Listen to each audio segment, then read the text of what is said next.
Hello friends, আজকে recipe egg কারি। কড়াই গরম হয়ে গেছে, তেল অ্যাড করলাম।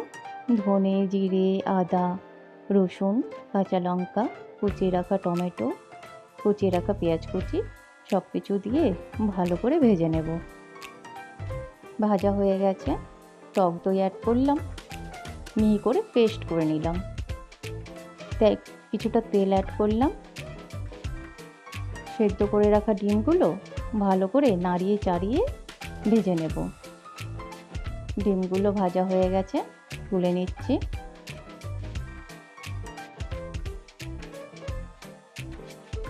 ওই তেলেই সেদ্ধ করে রাখা আলুগুলো ভেজে নিলাম। সামান্য তেল অ্যাড করলাম, তাতে তেজপাতা, শুকনো লঙ্কা দিলাম। লঙ্কার কালারটা চেঞ্জ হতেই করে রাখা মশলাটা দিলাম।